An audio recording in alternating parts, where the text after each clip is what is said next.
time!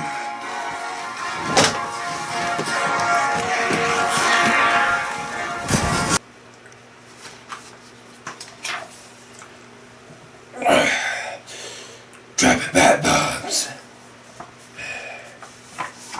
It's movie time! Oh shit! I'll be back, Alfred!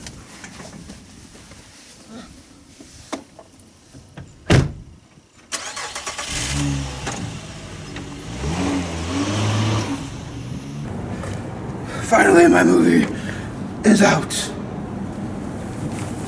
The Lord. Oh, hell, you bat nipples. The bat nipples. Hey guys, welcome back to the channel. Today we are talking about the magnum opus of the DC Comics in the most recent years. We're talking about the new Bat Nipples, Robert Pattinson, The Batman. Now, I think I've stated this multiple times on the channel before. This is one of, if not my most anticipated movie of the year. This and Halloween Ends are like touching tips. Like, they're so goddamn close to each other. But, as you've seen, I've posted a top 5 things I'm excited for about the Batman. I'm really much pumped for this movie, for sure. And before we get into it, I want to at least talk about the brief history this movie's had. Because originally we weren't supposed to have this movie. We were supposed to have Ben Affleck's The Batman until he decided to leave. And then Bubby B came in to soften the blow of that by announcing Matt Reeves is doing a new movie. So, but I've always been excited for this movie since day one, since they announced who's directing, who's starring, who's going to be involved. I've always thought Matt Reeves is a good director. I love his Planet of the Apes trilogy. It's one of my favorite trilogies. Even War, which not a lot of people liked, I liked it. I thought it was a really good send-off to the trilogy of those Planet of the Apes movies. And I remember the day they even announced Robert Pattinson. I remember, again, I've always been one of those, I think I've stated it here before, I've always been one of those, I don't hate a casting until I see them in the suit. You know, you can announce any fucking body. Let's just say they announce tomorrow, I don't know, Tom Holland's playing the Joker. Okay. Don't necessarily agree with the casting, but let's see what the kids got. So I don't judge people or actors or actresses based off of just casting alone. I wait until I see them in the costume, in the movie, wherever, before I start judging. Because you can easily look at somebody and go, yeah, they don't fit that role, until you actually see them in the role. Classic case is Heath Ledger's Joker.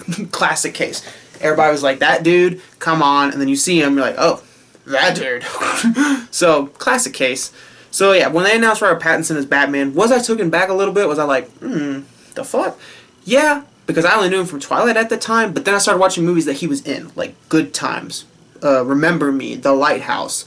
Movies that I know that he's not just associated with Twilight in, and as soon as I watched him, I go, I see why you picked this guy, I see. So, when they announced Pattinson, I wasn't hating on it. I was like, alright, let's see what the kids got. Same thing with Paul Daniels' The Riddler. If you ever seen the movie Prisoners, I always thought, yeah, you need to get that guy a villain role because he is sadistic as fuck.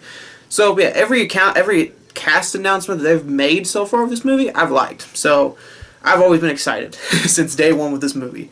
Even when they showed the little test footage of him in the suit, I was like, fuck yeah, that looks awesome. Suit looks badass, tone looks badass, let's fucking get into it. So I've always been excited for this movie since day one. And with COVID happening, which delayed it to 2021, and now it delayed to 2022. It's just constant delayed. We finally have The Batman out in theaters today, and let me tell you what I thought about it.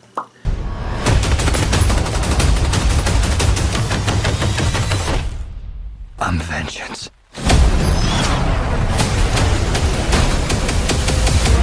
So, The Batman, I'm going to try to keep it as structured as I can. I don't want to go all over the place with this movie. And of course, this is non-spoiler if you've already read the title, saw the thumbnail. No spoilers here.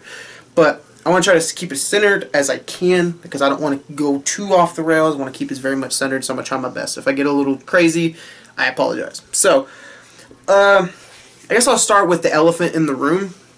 The Mr. Pattinson over here. Let's start talking about him. Honestly, not to spoil one of my future ranking videos coming up, but he's right there as my favorite Batman. Ben Affleck's always has been my favorite Batman since I saw him in Batman v Superman back in 2016. But I'd have to watch it one more time and really sit on it, but I think he might be my favorite Batman. The reason why I'll say let's get into it, the way he portrays Batman. He understands Batman. Like, he understands the way he walks, his voice even. Like, it's not Christian Bale, like, it's none of that. It's actually like a realistic voice that's not too throat cancery. It's not too, you know, it's not anything. It's just, it's a perfect voice to the persona of Batman that he's given. And through this whole movie, he's just constantly like dark and brooding, and he is Batman. I don't know how else to say it without going into too specifics that would be spoilery, but he is Batman. Like, he's straight up. He walks like Batman, talks like Batman, acts like Batman. Everything about this character, Robert Pattinson brought it 100%. Even when he's playing Bruce Wayne, he plays an awesome Bruce Wayne. Now there isn't a lot of Bruce Wayne in this movie, which I'm not necessarily complaining about, but there is enough in there to get you an idea of what type of Bruce Wayne this is, and it's an awesome Bruce Wayne. So honestly, Robert Pattinson, excellent as Batman. I'm gonna watch the movie one more time before I really solidify if he is my favorite. But it's right now, as of this recording, he is potentially my favorite, potentially, and I love the way he acts in this movie. Again, it's really hard to sit here and explain why I necessarily love this Batman without going into spoilers. But I love this Batman. I love it a lot. And speaking on him, I want to talk about his suit. His suit is so badass in this. It is awesome. To the fucking symbol on his chest, that's a batarang. They've showed that in the trailers. It's a batarang. To the cowl itself, to just the armor plates, like you've seen in the trailers. He's constantly walking up to bad guys, just taking fucking gunshots. He's taking shotgun blasts. Like, this Batman does not give a fuck if he lives or dies. That's his whole plan. That's his whole motive. He is just doing this, and if he dies along the way, he doesn't care. That's this Batman. And so every fight he goes into, he's putting himself on the line. He's laying his body out on the line. Whether it's damaging him or not, he's gonna do it. So I loved the suit in it. I loved how he is as Batman. I mean, I will go into more of it when I talk about spoilers, but just everything about Robert Pattinson's Batman just was fucking awesome. Especially when he's like investigating, when he's sitting around in crime scenes and he's just kind of looking at clues and trying to piece it all together. It's really engaging because you're seeing a detective Batman for the very first time, I would say, ever in the live actions. I mean, yeah, you got a little bit of it in the Nolan trilogy when he's trying to figure out Joker and, you know, all that, but not to this level. Like, this level is he's literally sitting there looking at things, mapping it out, not saying a fucking word, just the camera is just showing you what he's seeing, and you're kind of piecing it together, these riddles and these mysteries. We've never seen that side of Batman before. We have seen a little bit of detective side, but not to this level, to where it's literally like pulled out of the Arkham games, where you're just kind of looking around, scanning for things, matching the things you saw in the other room. It's just straight up pulled out of the Arkham games, and it's fucking awesome. I don't know how to say it. It's fucking awesome. Speaking of that, we'll get into the Riddler. As you know, if you've seen my top 5, not to spoil it, but Riddler was the #1 thing I was hyped for, and they did him fucking justice. So goddamn justice. He is scary. He's intimidating. He is very much Jigsaw. He's like 30% Jigsaw, 30% the Zodiac Killer, and like 40% the fucking like 40% just the Joker, because he's just so deranged. Like, he is putting these government people and these criminals in like these saw traps where they have like 30 seconds to live, where it's gonna blow their head up or some shit. Like, he's just crazy, and I love it. I want it. I wanted that, and I fucking got it. You know, it's so cool to me what they did with Riddler in this movie. Honestly, like, even the look. A lot of people didn't like the look. In the movie, it definitely works. But yeah, just the Riddler is so fucking good in this movie. Paul Dano kicked it out of the goddamn park. And even, as you see in the trailer, you've seen Edward Nash. They changed it instead of Enigma. Edward Nash. You've seen in the trailer where it's Edward Nash just being Edward Nash. Even as an Edward Nash, he's fucking awesome. You know, he's he's fucking cool in my opinion. So he's still scary. He's still intimidating, even without the mask on. And I think this is a perfect way to do the Riddler. Like, if you're ever going to do the Riddler going forward, whether it's in comic books or Arkham games or whatever, this is the Riddler to me you got to take from, because this is just such a cool Riddler. It's a very awesome Riddler. Even all his riddles were very smart, very intellect, very creepy, but also very intriguing. So yeah, Riddler fucking knocked it out of the park. Catwoman, she was in my honorable mentions from the top things I was excited for, and honestly, I loved her as Catwoman. She was everything I wanted. She was exactly like Catwoman in the comics, where she has her motive, for sure. She has her own why she's doing what she's doing.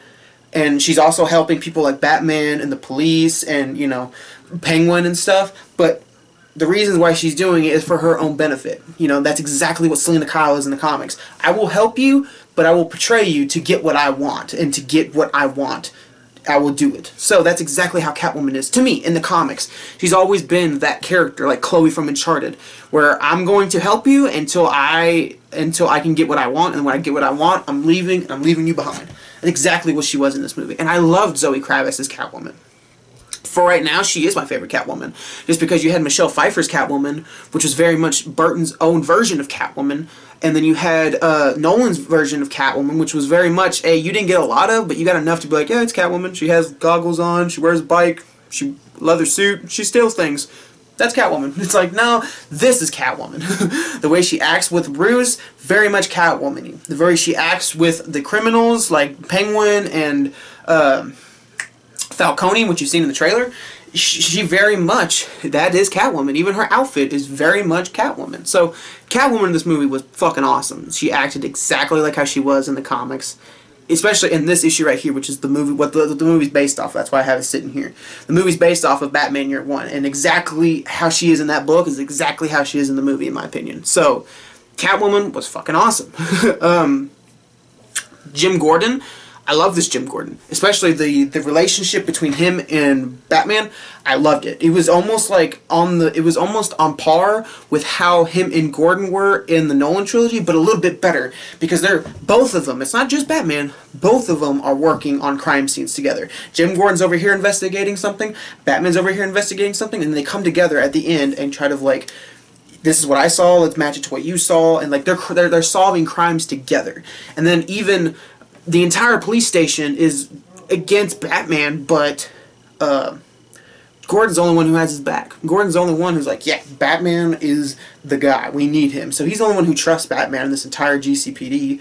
And same thing, GCPD is the only one that trusts Gordon. So yeah, I love the dynamic between Jim Gordon and Batman, and I just love Jim Gordon. This version of Jim Gordon was awesome. Jeffrey Wright knocked it out of the goddamn park. I can't wait to see more of this version of Jeffrey Wright. Of Jim Gordon, I think he's gonna be in that GCPD show they're doing for HBO Max, the prequel that explains the relationship between Batman and Jim Gordon. I can't wait for that. I want to see that.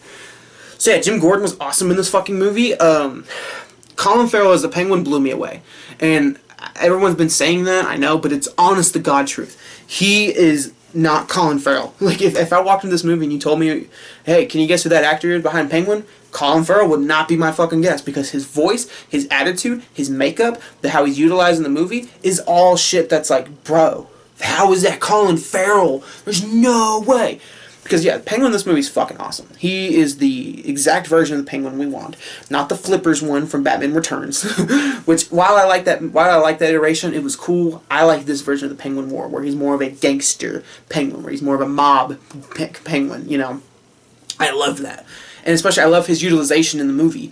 He is a part of the movie, but he's not one of the main villains. He's definitely much a character that Batman and Catwoman and the GCPD have to go back to for answers. They keep having to go to him to ask, like, hey, what's going on with this? Hey, what is this about? So he's in the movie, but he's very much a, like, people keep running back to him for answers because he knows everything. Now, I don't want to. I want to talk about Carmen Falcone for a sec, and the only reason I'm talking very little about this character is just because his character. The only way to get into his character is to be going into spoilers, and I don't want to do that. So all I will say is Carmen Falcone in this movie was awesome, and he was very much a scene stealer, and he was very much in the movie a lot. If you're walking in thinking you're not going to see much Carmen Falcone, the movie tricks you. He's in it a lot. So if you are a Carmen Falcone fan, you're going to love this. But yeah, I don't want to say too much because I don't want to spoil anything. But Carmen Falcone was pretty good in this movie. I liked him. I would like to see his character more in the future Batman movies. Now let's get on to the one thing I can't wait to fucking talk about is the goddamn car. Jesus Christ, the car. It's a beauty. It is a goddamn beauty, bro. The way it looks is awesome. I've loved the look ever since I saw the pictures. The way it's utilized in the movie. Now it is in only one car chase scene, which we've seen in the trailer with the Penguin. That's the only time you see the car. But honestly, I'm not gonna complain. If that's the only time we ever see the car in the whole movie, I'm not complaining. It's awesome. The fucking engine was crazy. The car chase scene with him and Penguin is fucking awesome. It's one of the best it's one of the highlighted moments of this entire fucking movie. It was awesome. And I'm not gonna lie to you, I didn't see it in IMAX, but bro, the fucking sound when the car turned on, I could feel it in my goddamn balls. Like, I could look, it literally was just, it was so like, oh, it was so fucking like, oh my god, that shit's a beauty. I'm not a fucking car guy, but I love muscle cars, and that shit was like, boner was up to 17, like, it was just cranked up when that shit turned on. That shit was crazy. I loved it. Outside of that, the story of this movie is just so fucking good. Like, I love the way that this movie, even though it has a lot of characters, and yes, it's a 3-hour movie, it didn't feel like 3 hours to me. I think it was a perfect length. It ended with so much satisfaction. It was great. I loved it. But the way the story bleeded with every character, so it wasn't just like, here's Riddler, and then here's Penguin, and here's Catwoman. No, every person, it's like a domino effect. Every person bleeded into the next character. So when you're introduced to Riddler, you're introduced to the Penguin. When you're introduced to the Penguin, you're introduced to Catwoman. When you get introduced to Catwoman, you get introduced to these other, Colin, and all these other characters. So it's just the story. There's a reason why Batman's meeting all of these different characters. It's not just bam, bam, bam, bam, bam, bam. It's very much like a slow bleed into the next character. I mean, it just, the story was just done so beautifully. It was just so awesome. It was so fucking, I can't wait to watch it again.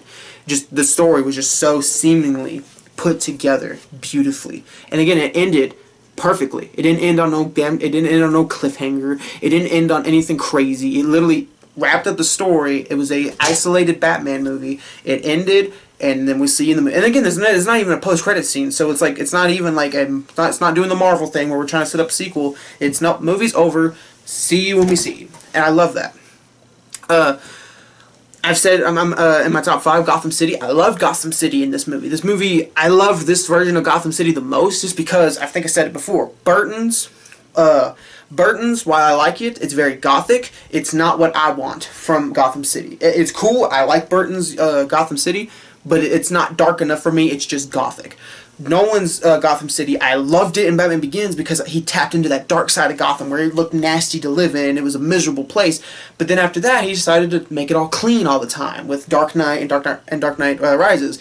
Now, there's a good explanation on why the city doesn't look that way no more, but I like Gotham City to be nasty and disgusting because that's what Gotham City is. It's like the underbelly of hell, basically. And I love that.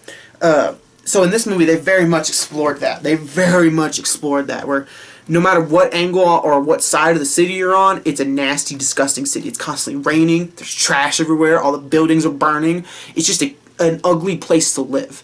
And I love that. I love when Gotham City is a nasty, ugly place to live. And I love that. Speaking of Gotham City, I love the bat signal and what it stands for and what it does for this movie.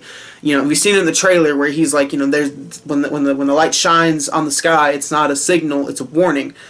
And I love how they included that, because there's very much the city itself, not pedestrians or anything. The criminals in the city are so scared of Batman. Like, literally, there's a scene where the light shines and there's these criminals, they're just doing their thing, and they look up and they see the signal and they fucking shit their pants. So they're like, holy shit, the Batman's out, and they like run for their lives to hide. Then you got some criminals who are like looking in the shadows of hallways, trying to see if the Batman's there. Like, the criminals are actually scared of Batman in this movie, and I loved that. I loved how they incorporated that, because I mean, Batman is supposed to be that. He's supposed to be that. Like, you know, I am vengeance, I am evil, you know, not evil, but I am dark. So, I love that, how they include that. Score. The Batman score, I thought it was a really good score. I love how they utilized it in the movie, and I will say, for people wondering, they do use the Nirvana song in the movie. I just want to say that, just because some people are like, are they going to use it, or they're not going to use it? I was one of those. I wanted them to use it, and they did. So they do have the Nirvana song in there from the trailers, which I was very happy about. But yeah, I mean, I could gush on and on about this movie. I want to do that in the spoilers when I can really talk in depth about it, but honestly, I hate to spoil one of my upcoming ranking movies, but this is my favorite Batman movie. I mean, I think I've said it on the channel before in other Batman reviews, Batman '89, Batman Begins. I don't have a favorite Batman movie. I don't. I like all of them pretty much equally. I mean, I love Batman 89 a little bit more, you know, Batman Begins, Dark Knight. I do like Batman movies a little bit more than most, but they're all pretty much on the same wavelength for me. I don't hate any Batman movie other than Batman and Robin, and they're all pretty good in my opinion. But this one is my Batman movie. This is what I want from a Batman movie. A noir, detective, nasty, dark, serial killer, horror Batman movie. And this gave me everything I want. This gave me everything and then more of what I want from Batman. A dark, fucked up Riddler that is a Zodiac slash Jigsaw slash Joker fucking or Hush. Hell, if you want to add in there Hush. A Hush, Joker, Jigsaw, Zodiac Killer, and the Riddler. A dark, fucked up, brooding Batman that does not afraid to go there when it comes to beating up criminals and solving crimes and being the Batman, to Selena Kyle, who's very much like Catwoman in the comics, to the badass Batmobile, to just everything. This movie is honestly fucking perfect, and I'm not one of those who likes to jump the fucking gun, and every new thing that comes out is just, it's perfect! I'm not one of those at all. I'm really not. I'm not one of those that comes out, oh my god, the new Spider-Man movie is the best Spider-Man movie of all time. The new Marvel movie is the best MCU movie of all time. This new, I'm not one of those. I'm not like, whenever something new comes out, I'm not one of those people on YouTube you see where it's like, the best thing ever. But honestly, to me, this is the best Batman movie, probably since The Dark Knight, but even then, I don't love Dark Knight as much as most. Watch my review, you'll understand why. But to me, this is my favorite Batman movie. This is the Batman that I've always wanted. Now, trust me, I love Ben Affleck's Batman, and I wish we would have seen his movie. But I'm glad we've gotten this. Because if Ben Affleck never would have left, we never would have got this movie. So, while I'm sad that you're gone, Ben, I'm glad with what they replaced you with. Because what they replaced you with was fucking awesome. And I love this movie. And I will say, Matt Reeves, you have all my trust. You have all my trust. You had it, but then you really solidified it, you know? Like, this is Matt Reeves' ass. This was my dick, or this is my trust. My trust was in there just a little bit. It's like, I trust you because your Planet of the Apes trilogy is awesome, but now you got my full fucking trust. I trust you 100%. Whatever you want to do, whatever you want to do, you want to do whatever you want, do it. I'm fucking there, and I'll be there day fucking one. So yeah, and I don't give ratings here on the channel. I don't. But if you had to ask me what my rating was for this movie, 10 out of 10. 10 out of fucking 10. Loved everything about it. No nitpicks, no problems, no anything. I loved every second of this movie. I was hooked. I was engaged. I was cheering. I was crying. I was everything. Everything you could think of, this movie gave it to me. So yeah, I fucking love this movie. And The Batman is right now my most favorite movie of the year. We'll see when Halloween Ends comes out. But The Batman, one of my favorite movies of the fucking year. I can't wait to see it again. I can't wait to talk spoilers with you guys. And please go fucking see this movie. It is goddamn awesome. It is gorgeous. It looks great. It feels great. I'm pumped as shit. So, you guys let me know what you think of The Batman down below. If you loved it, if you hated it, let it be known down below. And as always, I'll see you next time. Peace!